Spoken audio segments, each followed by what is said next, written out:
What's up? What's flying? What's happening? Welcome back, inmates. You're tuned in to Behind Bars, the podcast that goes behind the bars of local and international artists and brings real stories from real people in real time. As I always say, a life lived is a bar. We are here in Park Forest, Illinois, talking to Mr. Clifton Pickett. He is here to discuss fashion, music, and all things swanky. Right now on Behind Bars.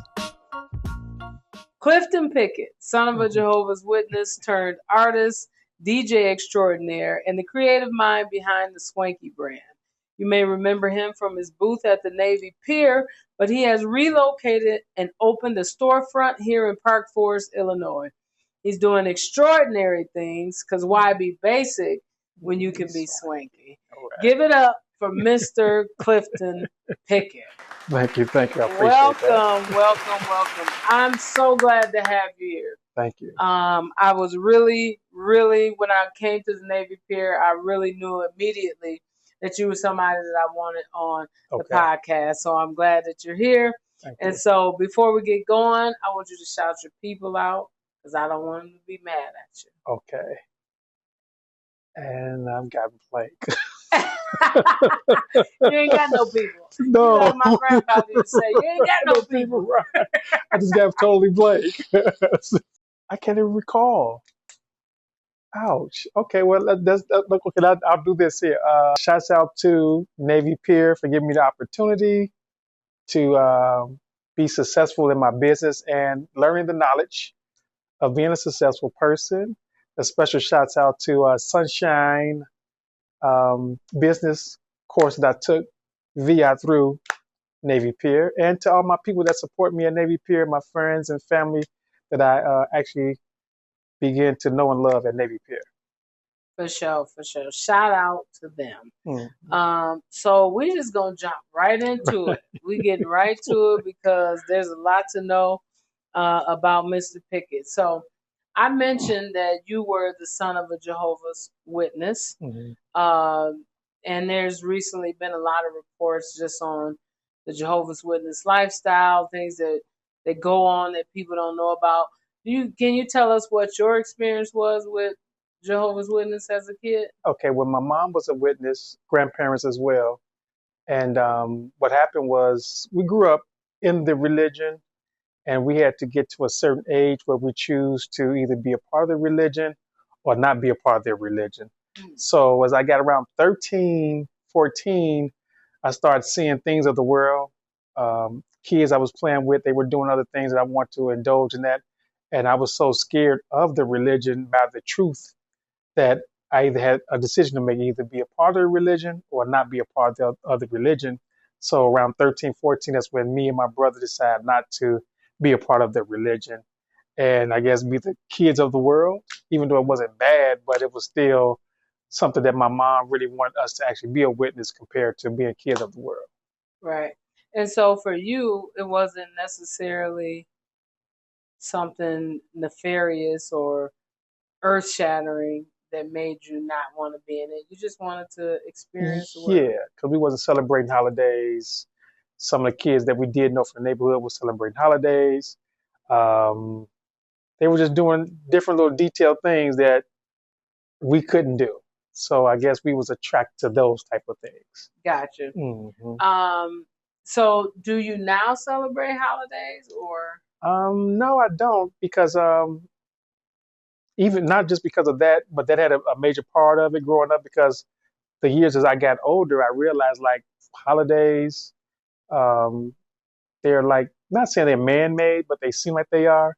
You don't really have to celebrate a holiday or like a birthday. I cherish birthdays, but it's like I want to celebrate my birthday every day. Christmas, to me, was like a, how can I say, it was more of a pressure thing to buy people gifts than actually celebrating what Christmas means. And then everybody have their own like perspective of what Christmas is, what Thanksgiving is.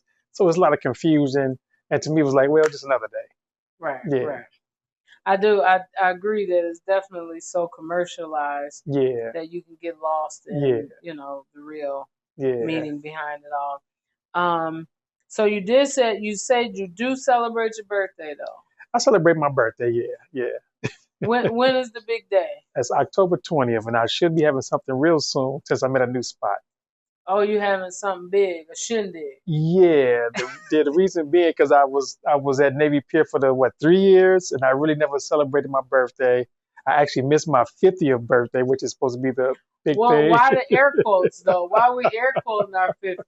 Because you're supposed to celebrate the 50. That's half Did of you life. technically turn 50 or actually I turn? turned 50. I'm 50 already. I'm past 50. So Okay. actually, I'll be 51 this October. So Oh, well, I you look was. good for Thank 51. you. I appreciate it. Appreciate it. But I want to have some kind of event to celebrate not my birthday, but just to celebrate that I'm on a different level now. So Right. that's like letting everybody know, like, you know what? I appreciate you guys, and by me showing my appreciation, I want to have an event. Perfect. Mhm. Perfect. So there was something that in your background regarding a book called Secret, Right. and you kind of credited this book with helping you to change your mindset and to Mhm. help you reach your goals. Tell us, what was your mental state that prevented you from reaching your goals, and how did you get into that mind state? Okay. So with the secret book, prior to that, a friend of mine introduced me to the Secret, the DVD movie or the book, and he said it was a book out that's about you, and I'm like, it's about me? How is it about me? And he's like, no, it's not about you personally, but it's about the things that you've done in life. So I taught myself how to cut hair. I taught myself how to DJ, taught myself how to draw. And that was within the secret within me. But I didn't know that in life, if you have something that you want to do, you can do it if you just put your mind to it. Yeah, that's not. I'm so proud of everybody.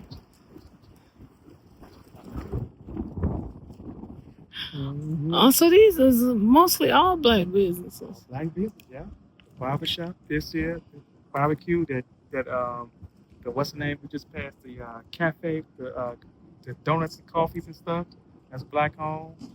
And then on that side, it's a smoothie shop. It's a smoothie shop. I should have went there. Yeah. I should have went there. Oh yeah. It's potential. Yeah, So as an potential. entrepreneur, you want to be around places that's potential. If you Right. can sense it, you know. And once we get it going, get people intrigued to coming out here, and that's how you grow this area. As a matter of fact, I was telling the lady that run the place, like, if I can get like 2 or 3 business myself, get some of these empty spots, it'll be amazing. Yeah. So all those years, those things I taught myself, then realize that, okay, if you taught yourself these things organically, you can apply the secret to anything you want to do once you know that you have the secret within you. So fast forward to that, had the DVD, I read the book. And when I read the book, it was like, wow, Cliff, whatever you want to do that you want to do, you can do, not because you have to or you're forced into it. You can do whatever you want to do, just change your mindset.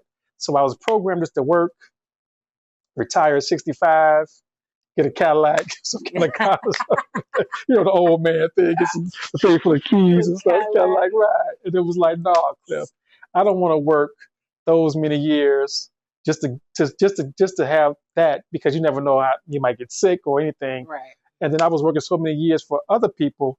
I was like, you know what? I want to work hard for myself. I want to see something. Let me work hard for myself, even though I'm working 12 hours, 7 days a week. Let me do it for myself and see what happens. And then that's when I kind of woke up one day and said, you know what? I don't want to work for nobody no more. I want to work for myself. It's just that I had to find out what I want to do with myself. And that's where the book Secret kind of like became my Bible, because every time I get discouraged, I'll read the book. And it has a lot of illustrations in there that'll bring me back to certain life illustrations, make me like, wait a minute, I can relate to that. So when I started reading the book more and started really believing it, things just started to change, and friends and family members that I associated with just started falling off and brought me to this level I'm at now. Right. Mm-hmm. So what's the secret to not giving up? Because it's a hard thing. It's not. I know it's 2025 and social media tell you that everybody's an entrepreneur, and we know that's not true. It takes a very special sort of person to do that. What's the secret to not quitting? So it's discipline. So a lot of people think discipline is like getting spanked or whooped or something, but Actually, the main goal or the main thing that you need to achieve is discipline. If you can be disciplined, you can do anything. And discipline is hard because we all have different vices, whether it's eating, smoking, drinking, or not paying attention or social media. But if you become disciplined, but you got to start off real small because you'll shell shock your body or your brain. Your brain be like, whoa, what is this? So start very disciplined. Any little detailed thing that you do that you know you're supposed to do, but sometimes you do it, sometimes you don't. Just work on that real small, and then gradually grow into bigger disciplined things, and you'll be amazed how your life will transition or change.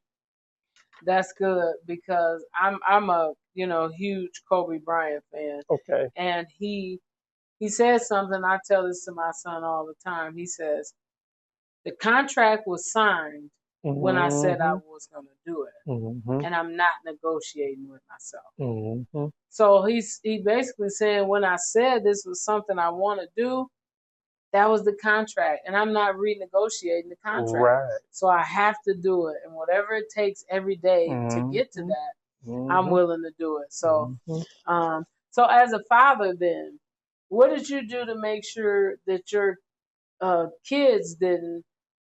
Well, I mean, because they can do what Right. it's their life, but what did you do to make sure that they knew that there was more options than what you thought as you were growing up?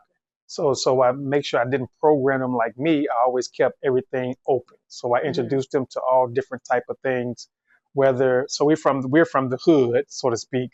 So I them introduced them to things that's not hood. Different types of sports. It don't have to be about basketball, football. It's soccer, it's tennis, it's other little things that we can do. And I introduced them to a lot of things, and I always told them that you always want to have options. You can either work for someone or you can work for yourself.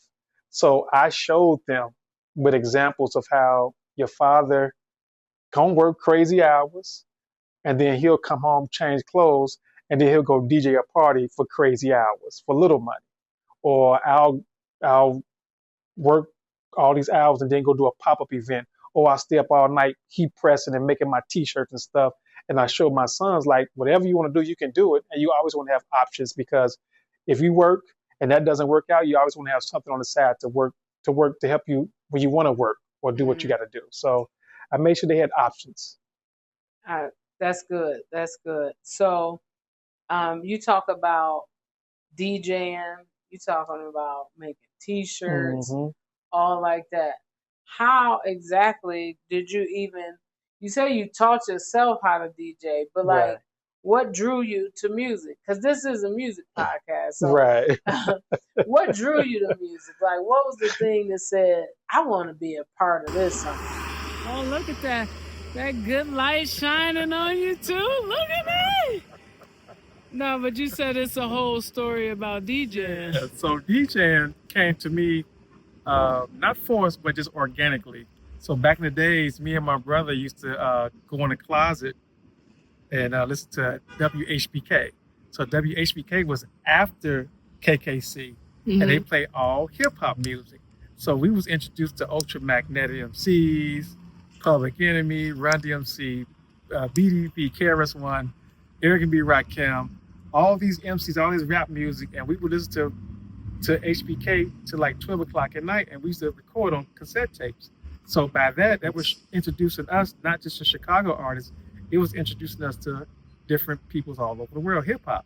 So as we grew into the music, me and my brother would go to we go to Evergreen Plaza and get cassette singles and the tapes when they come out. So my brother would always get all the good stuff. So I had no choice. So he would get all like Above the Law and NWA and all the good stuff. And then I had to get the female rap because he was in the female rap. So that's how I knew about Terry B, Antoinette, MC like JJ Fad.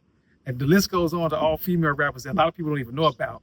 You named some I didn't know about. Yeah, even Heather B. My girl was Antoinette. I know Heather B. Heather B. Yeah. Cole. So what happened was that as I got a little older, I had like a tape cassette, and then I had a actual DVD player, and I would try to mix the two together. So with a tape cassette, you could control the speed, and you could control the speed of either or. But I used to listen to the music and make it blend myself. Wow. So as I grew, as just collecting tapes, collecting cassette singles. On a reverse side, I had instrumentals and had the regular songs. And I used to just like listen to them all the time. And it got to the point where I would go into my little room and take a wooden speaker, cut a cord under my bed so I can get the bass all through the room. Wow. So this is where the DJ thing came into. And then there came Michael Jackson and all the other different types of music. But hip hop was the main thing that got me intrigued by DJing. How do you think it would feel to go around the world in a day?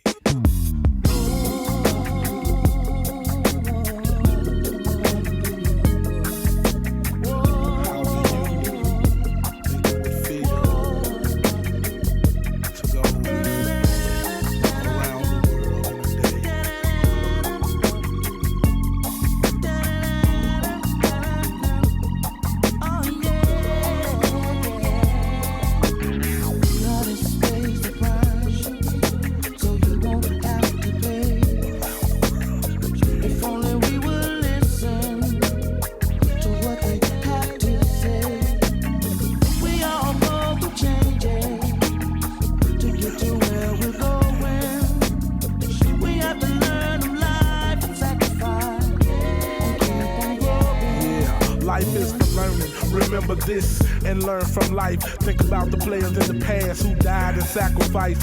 Some died in wars for a country that oppressed them. Some died preaching, praying for God to bless them. I am one of the blessed, born to bring the world poetry. Hip-hop musically expressing what's inside of me. Some find me entertaining, some find me marketable. A potential black millionaire, so that makes me targetable. Low lights and fork-tongued devils get easy access. Flashing big faces, making empty promises. Soggy niggas sign contracts and make deals. Rapping about who they kill, talking about they keeping it real. Hardcore homicidal, kingpins of the century. Need to quit rapping and leave this shit to the real MCs. But ain't no chance, opposing forces got the upper hand. Do as they command to keep them from suffering.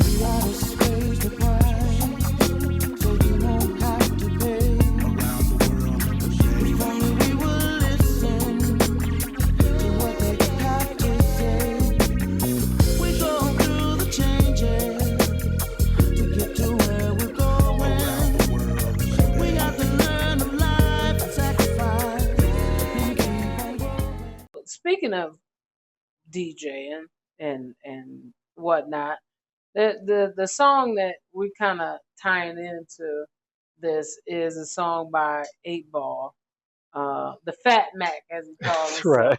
The Fat Mac. The artist pays the price. So in the chorus of that, it says the artist pays the price so you don't have to pay.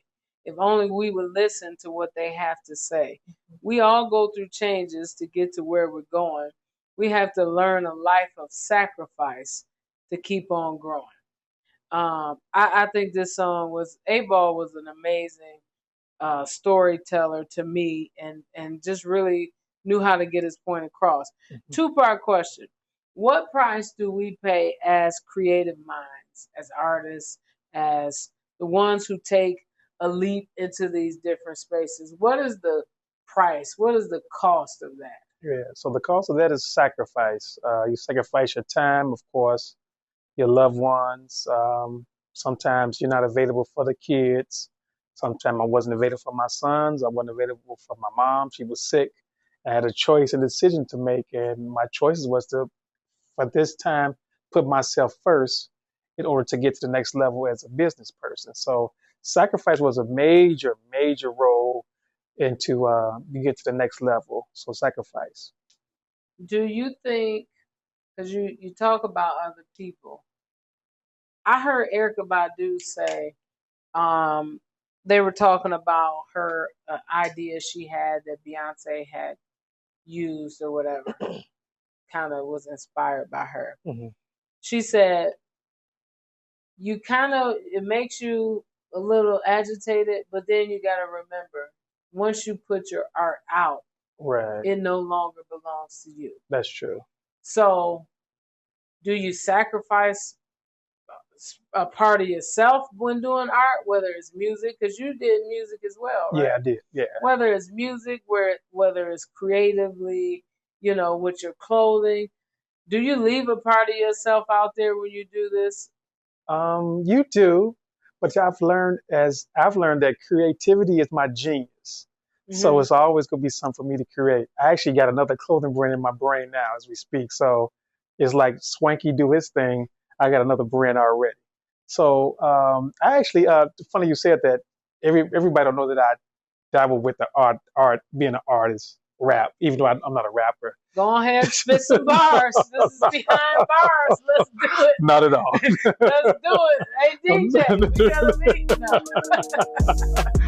You know what? I would love to do that in the future, but I Mhm. would rather do it spoken word style, meaning as in I'd rather get on the stage and say, That's my thing. yeah, I would rather do it like I would like to use the raps that I wrote and do it spoken word style. Now, why is that? Is that because you feel like you've aged out of? I've aged out of it, and those songs that I wrote, they'll probably be more interesting if it's animated compared to Gotcha. me just saying it. If you Right. listen to it, you'd be like, I'll be quiet. It sounds like ABC. But if I'm on Right. stage and I'm doing it theatrically and Right. into it, you'd be like, oh, okay, I see the visual, which is like we talked about the visual. Right. Yeah. So, what do you say to this? Because somebody said this to me, and I thought it was pretty profound. A younger person was like, they want to convince all older rappers to quit because they don't want wisdom in the game. hmm And I said, wow, that's something. He was like, we need older rappers in hmm order to keep wisdom in the game. What do Right. you say to that? So what I've learned or the experience is not a such thing as an older rapper. They are always MCs. So by me being at the beginning of hip hop, seeing how it changed and grew and went through all these different stages and being a DJ, the rappers that's of my generation, oh, all the albums they have out right now is amazing because they've actually hooked up with some of the young producers, which is Mm-hmm. beautiful, which I love. And I think that if we keep the my generation of rappers, I don't want to say old, but the ones that started it, if they continue to rap, it's going to always be a time where it's going to come back to the originality to it now. Mm-hmm. Because I just heard a guy say the other day, like, it's a good thing that Kendrick Lamar, what's his name? Lamar. Kendrick Lamar. Yeah, he's rapping. He's not doing the I don't know what they call the other rap that they do, which I'm not discrediting. The drill, rap? yeah. And the drill is more chanting. Yeah. He's actually rapping, and you think about it, by that being a major song on the top charts, Mhm. to this some drill rap, it's going to make the younger generation that's coming up want to rap now again. Right. So it's going to go back to the original format where you have to have bars, you have to have something to say, you have to talk eloquent, and you have to talk clear so we can understand what you're saying. So Right. that's the good thing about my generation still making music. It's actually artists that I didn't even listen to back then. I listen to more now. Yeah, like I listened to Nas' last album. I'm like, man, I love me some Nas. We talk about the Eclipse. Beautiful. I'm like, this is Man, amazing, right? That is, listen, that is a master class Right. in artistry as a whole, but Mhm. just really like the manipulation of the Mhm. English language, the different rhyme patterns. Yeah. It's Mhm. just, it's phenomenal. And you know, I was never really a Clips fan, to be Mhm. honest. Mhm. But that last album they just dropped, Right. Nice. kudos to them. Kudos to them. I go out. This is where DJ Gucci come in. This is my brother, love him to death. So I went to ET's Lounge on 74th off of Racine. And I told Gucci, like, I DJ. He's like, you DJ? I'm like, yeah. He's like, okay, push this button, push this button, push this button. He walked off. I said, whoa. I'm like, whoa. So this is a crowd. If anybody know about ET's, it was kicking, it was cracking. So I'm there like, oh shoot, what did he say? So I made it happen, played it. He came back, said, that's what's up. And me and him became close buddies after that. And that's where DJ Cheese was created, because I was smiling all the time. And I called one of my guys, rest in peace, Gerald, Cheese, and he used to call me Cheese. And I'm like, you know what, I'm DJ Cheese. Let's switch gears here for a minute, because I'm always interested to know the things, and I'm gonna harken back to something you said, because we kind of do prep talk and things like that. Mhm. And I asked about what you would say the most traumatic thing that happened to you growing up and how that shaped you into who you are today. Right. And you said something to me. You said, nothing traumatic Right. happened to me. And I said, well, you got to be like 1 in a billion, like Mm-hmm. nothing. And you went on to say how you seen people killed Right. or dead. Right. And I thought, Cliff, that's traumatic. What are you talking about? Right. It didn't even register to you Right. that, and you said it. And so talk to me how repeated exposure to violence desensitizes you to it. How does that manifest today? Okay. 51-year-old Cliff. So, unfortunately, coming up in that era, we got immune to violence and friends and loved ones passing away. So it never bothered us growing up because I stayed around that environment, and I'm still in that environment now. So if I would have moved away from the environment and then come back, then I'd probably be like, oh. But since I'm still in that environment, it's like, oh, it's just something that happens. And it kind of toughens you a little bit, but it kind of numbs you about death. And to be honest with you, as I grow to be more spiritual, I realize death is something that just happens. You know what I mean? It's something that's a part of life. It's evolution. And when you change your mindset too, that introduces you to the thought process of how death is too. So I take it serious, but I also realize like you love your loved ones while they're here. That moment, you never know when they'll be gone, vice versa. But you got to keep moving on when someone expires. Wow. Mm-hmm. And so I'm just so baffled by it because I think this is part of the problem with.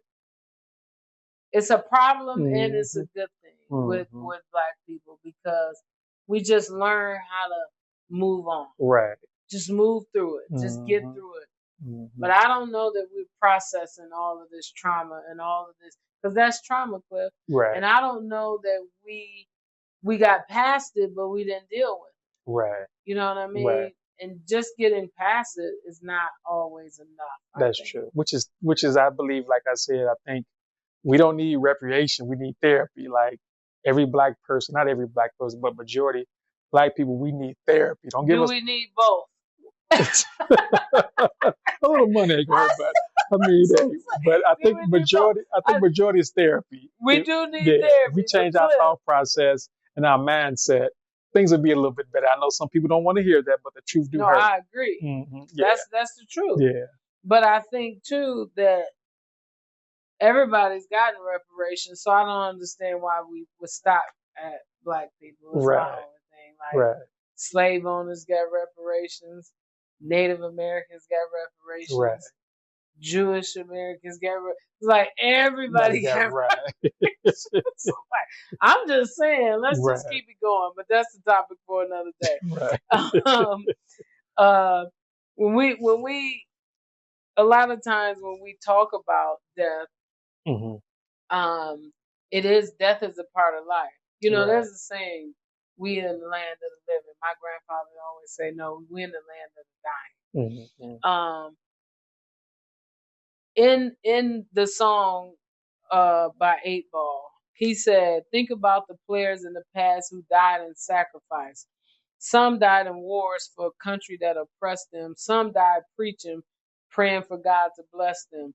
I am one of the blessed, born to bring the world poetry, hip-hop musically, expressing what's inside of me. Some find me entertaining, some find me marketable, a potential Black millionaire, so that makes me targetable. You a potential Black millionaire? Yes. Absolutely. So how does those bars land for you? That was a lot, but just like what stuck out? How does that land for you? The main thing, it's influence. And I'm never funny acting or never like on a certain level where I won't listen to someone else too. It can be someone homeless or it can be someone that's a millionaire. I'm gonna listen to it if it's something that I need to learn. And I also taught my kids that too. Like you might not get the message from me, you might get it from someone else, and then someone else's child might get the message from me, not their own parents. So it's all about influence. I think influence the right influence can make a difference in your life. Sometimes God, and I'm not too religious, God would send messages through others just to talk straight to you. And sometimes we ignore it, don't see it, but it'll come in so mysterious ways. So I think from that quote there, it's about influence. And if you have the opportunity to influence others, you should do that. And that's my goal. I try to influence anyone I can. I try to share any information that I have about clothing brands, starting a business, any little detailed things like no holds bars. If you have access to me, call me and I'll tell you what I can. So I just think about influence. So speaking of influence, because that's good. That's good. Speaking of influence, when we talk about you being a part of the music scene and a part of the fashion scene, those two are so closely tied together. Music influences fashion in a tremendous way. How did that play a role in your love of fashion, like growing up? Was it being in the music scene because you were drawn to that? Did that tie you into the fashion, or how did the fashion come into play? Well, it was kind of because I was poor. Some of the smoothest people you're going to come across, I'm telling you. Be poor. So I was poor and I didn't have a lot. I used to get hand-me-down shoes from one of my guys' brother or my brother himself. I used to get his clothes when he wouldn't wear them no more. And then I used to paint my shoes because I wanted to have different shoes to match my outfit. So the fashion came because I was poor. And then my mom, she used to sew like outfits for me and my brother. So I watched that as growing up, not knowing that that would be something that would put an impression on me. So I think the fashion sense came because of that and those things, and just not having it and make what I had look like it's something. And I mastered the art of wearing something that's not expensive and make it look expensive. So then, as that ties into music, you seen music. Yeah. You seen it from the origin, like you said, you're a student of that. Yeah. And you're still in it because you're still DJing. Yeah. How have you seen the music change since then, and how has the fashion also changed, if at all?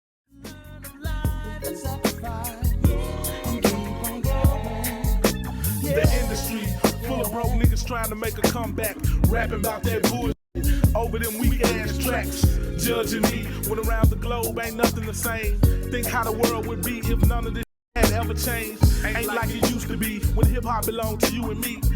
Got sugar coated, modified for TV. Niggas like me don't give about commercial airtime. Forced underground, ain't nothing commercial about my rhymes. Rather be broke or slanging dope than hold my tongue back. Niggas who put on acts get their ass beat up and jacked. I'm not a killer, just a poet trying to survive, nigga. Given the choice to ride or die, I chose to ride, nigga. I'm paying the price for all real MCs after me. Be an artist, not a slave for the industry. I'm paying the price for all the real MCs after me. Be an artist, not a slave for the industry.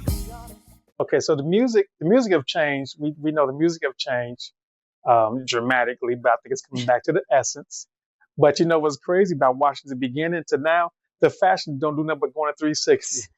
So it went from big baggy clothes to skinny tight jeans, and now they back wearing big baggy clothes. I'm like, wait a minute, this is nothing new. Thank God for that. I don't know if they need to be that baggy, but I'm glad the tight.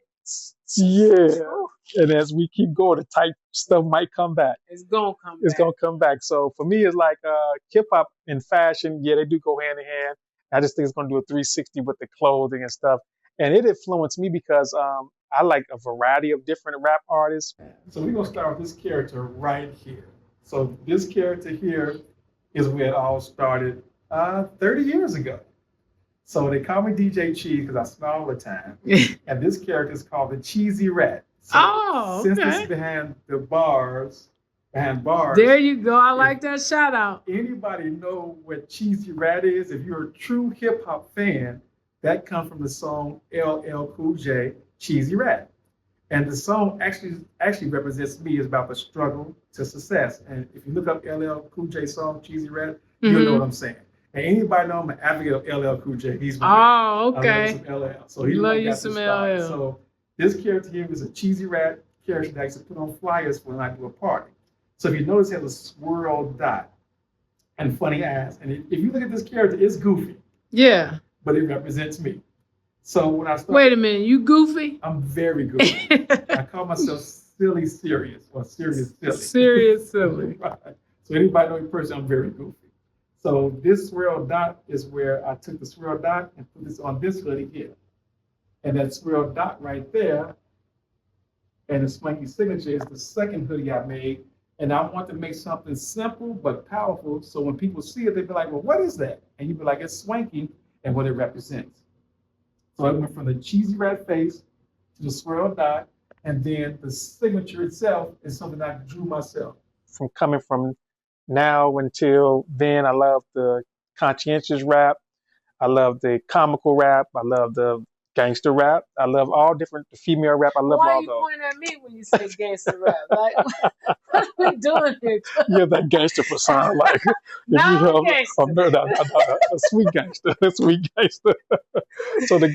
So by me seeing those different styles, I think unconsciously that gives me a collective of how my brand is. Because if you notice, my brand is simple, but then they have a little bit of umph to it, but not a lot.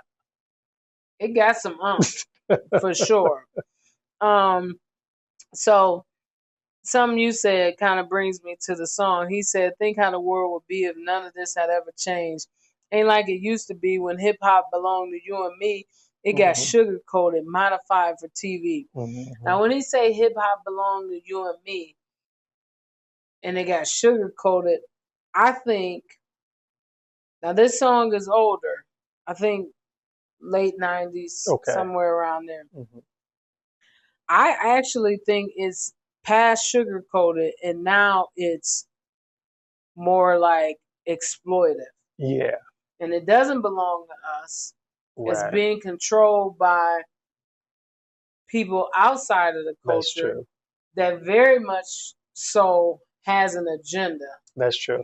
Talk about that part of it. Okay. How do you feel about that? So yeah, you can tell it's an agenda, and the scary part of it is like right in our face. It's so obvious.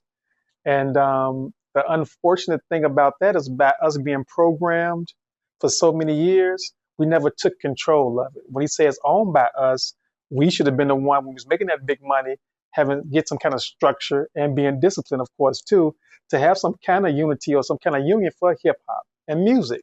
And if they would have did that years ago when they was making all that money, things would have been different now.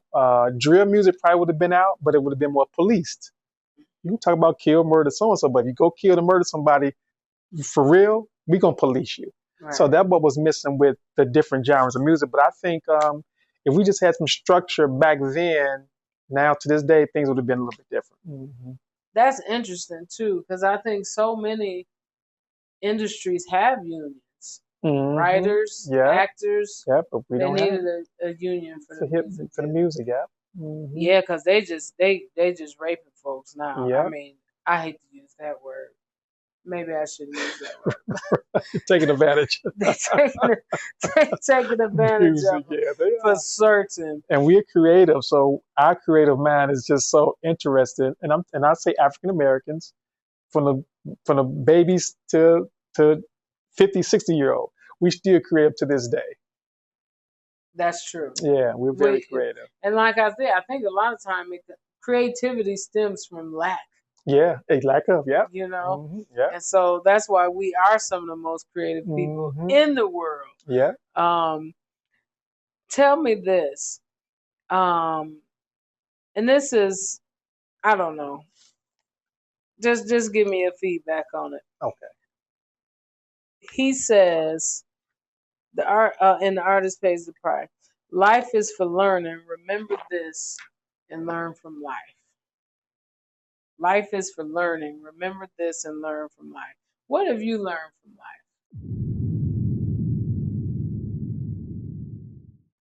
life? So I've learned from life that you can change your life when you change your thought process. And ever since I've been changing my thought process, I've been having life experience that's like, wow, I didn't think I could ever be this type of person or do these type of things. And all I had to do was just change my thought process. So I learned a lot from just changing my thought process. and willing to learn too. Some of us get stubborn. We learn so much and be a cap of what we learned, and I know everything. No, you don't. So it's like you always want to learn. And being a friend of mine told me it doesn't matter how old he is. He always want to learn something. Yeah. And when he told me that, I'm like, you know what? I like that. It doesn't matter where I'm at in life. I always want to learn something that makes life interesting. That makes you want to get up in the morning and do something. So I love the simple fact is in learning is a good experience for you in life. That's it too, because we don't know. We all just trying to figure it out. And you got to be open to that. So why call it swanky? Let's get back to that. So, why swanky? Because you're pretty swanky. Thank you. I appreciate that. You're swanky now. Thank you. You the original definition so of swanky. This is true. This is so true. But why call it swanky? So swanky, the original spelling for swanky is SWANKY. And that means being elegant, going out and having a good time. And that was actually me.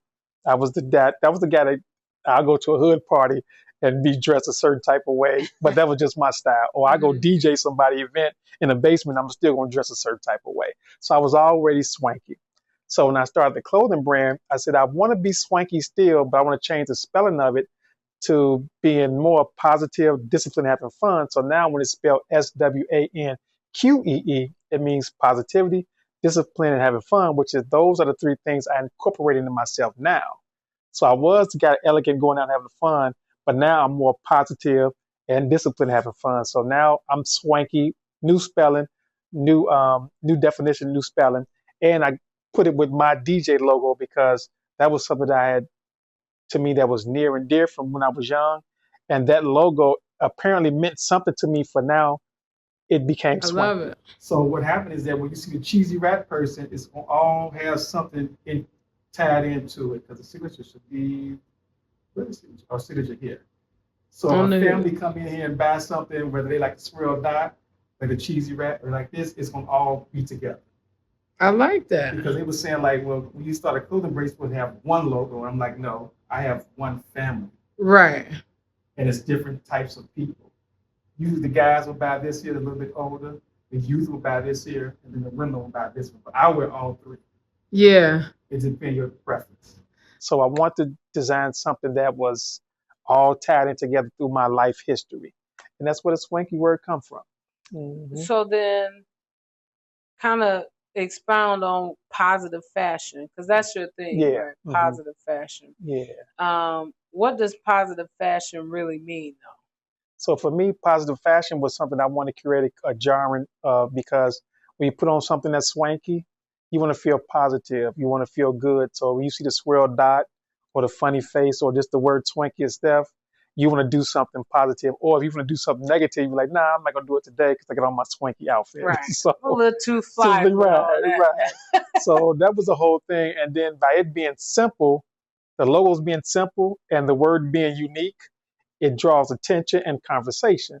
So that's that. Yeah, so that was the goal. The logo simple, the word unique. Yeah, so that was the whole goal, to bring the positivity out, and it's positive fashion, because you have the dialect with someone else about what the brand is. Now you're talking about something positive. And that was the whole goal for me, to have a brand where when you speak about it, you put positivity in the atmosphere. And that's something I've learned from reading The Secret. When I started talking positive and believing it, I started getting positive reactions. That's so good.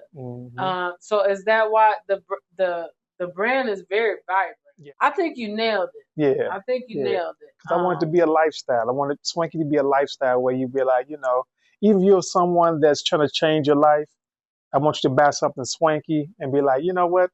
I feel a little bit better now. I've been through some crazy stuff in my life, but I got on something swanky now. So that makes me feel good. Even if you're a bad person, you do bad things, at least when you put your swanky shirt on or hoodie, you be like, well, I'm not going to be bad today. I'm going to be nice today. I'll be cool today. Yeah, no, I feel that. So the clothes, the music, are you still barbering? Nope, I'm not. I just do myself. Yeah. Oh, okay. Any emergency, I can cut somebody here like that, but they need me. It's got to be an emergency. Yeah, it got to be an emergency. Yeah. But I see you keep your beard all swanked out. Yeah, I try to keep it. Yeah. So in what ways does Swanky represent where you from? You know what I mean? So that's a good question. So the word swanky, actually, so it comes from the origin of the character itself. And cheesy rat represents the struggle to success. So that's where the whole swanky thing kind of like origin comes from, is from the struggle to success. Someone like me who struggled, hand-me-down clothes, didn't have money, South Side Chicago. I taught myself how to do certain things within that environment, because the average person be like, well, I couldn't do this because I had no resource. The resource is actually within yourself. So by me going from the struggle to success, that's where the Swanky come from, with the logo, the brand, and with the song of LL Cool J. Ah, Mm-hmm. that's good. So how does somebody tell the people how that they can utilize your DJ services? Okay. Because you still doing that, and then give them the update on Swanky, because a lot of people may still be looking for you at the Navy Pier. So Okay. give them all the deets on everything that you got going on. Okay, so DJing wise, I really don't DJ as much. I do more private events, and I screen the people I DJ for, because now I pick and choose who I DJ for. I'm starting to think Cliff is bougie. I'm thinking you bougie hiding behind Swanky. No, it's becoming an old man. That's what it is. Okay. When I was young, I could do 2 parties in one day, but now I'm getting older, and it's like I don't want to carry equipment. I don't want to do that, so it's like I don't want to do that. I just keep it real. You're not that old. Stop saying that. It's rough, and I just had to talk with my DJ buddy about that. We love DJing, but we're tired of carrying this equipment. Right. Because we got to lug these big speakers. We got to set this up. Right. And, everybody get to go home. We still packing stuff up. So the DJ part, I forgot. What was the question? I got lost. The DJ. How can they utilize Okay, so for DJing, I only do like recommendations from friends and family. So if you're watching this and you know me through social media, then we'll go from that. But as in Swanky, I'm no longer at Navy Pier. We shut that down. And now I'm at 301 Main Street, Park Forest, 60466. And my hours now, for now, is going to be 12 to 7, Tuesday through Friday. And then Saturday, I'll do 12 to 5. And that's subject to change. But you can find Swanky gear here. And the good thing about that, I have 2 other clothing brands here. I got Art Weasel Collection, and I have Fashion Freaks, and she's going to change her name. So I can't wait to get the unveiling of that. And I also have another brand. It's called Be Original, and she has the famous leather jacket that I was selling at Navy Pier called Accepted by God. Oh, yeah. Yeah. So I've seen her. I follow her on Instagram. Yeah. Very good brand. Very good brand. Also, tell the people what's in the area, because they know they can come for a Swanky, but there's other things when they leave here. Right. So it's not just a wasted trip. There's food out here. What else is in this? So the beautiful thing about out here in Park Forest, different from Navy Pier, this is not a tourist attraction, but it have access to parking, so you can park a lot of places here. You no problem with parking. We have restaurants, barbecue. We have chicken wing place. You want your nails done, got a nail salon right around the corner from me. Have a beauty salon right across from me. It's another hair braiding salon around the corner from me. We got chiropractors, smoothie place that just opened up. We have a cafe on the corner. We have a theater around from here. It's an art store around here. We got a place where you can get your driver's license and school, teach you how to drive. It's actually little detailed outlets for kids to come during the weekday for learning experience. So here is like a bunch of stuff that's here that you can do besides just coming seeing me. But I tell everybody, like, now is the time to come here and see the whole scenery of this area, because it's going to change quickly. It's going to get busy in this area. I feel it. I foresee it being real busy in this area. So you better come down and get used to the area, because it's going to get busy here. It's going to get busy. It's going to get busy, yeah. So y'all better get busy. Yeah. And then lastly, what I like to ask everyone, when you've taken your last lap around the sun and it's time for whatever you believe, time to meet your maker, or it's just over, whatever your belief is, what do you want people to say or remember about Clifton? Okay. That he was a go-getter. Yeah, go-getter. Nothing stopped him. He's resilient. Nothing stopped him. Nothing stopped. Nothing stopped him. Mm-hmm. That's good. Mm-hmm. That's good. Because what do you get if you stop? Nothing. Nothing. Mm-hmm. Nothing at all. And we also want the people to know that Clifton is actually a very funny person. Goofy, yeah, very goofy. He's a very funny person. He said he was going to do a commercial for me for Behind Bars. Right. He said he was going to do one, and I'm still waiting for the commercial. Oh, okay, I gotta do it now. I guess. Right? Yeah, you gotta do it. Let's go. Let's go. Grand morning, grand evening, depending on when you guys watch this video. Make sure you guys check out Behind Bars podcast. The young lady that does the interview, she's so amazing. The questions are so in depth and down to earth, and she do make you nervous, but it pulls that up out of you. I'm always saying that. So it's a beautiful thing. But make sure y'all check out Behind Bars podcast. That's it. And what you always say at the end of all your videos? You say it all the time. I say it all the time. If no one told you they love you, I love you. Thank you, Mr. Clifton Pickett. You all give it up for him. Thank you. Yeah.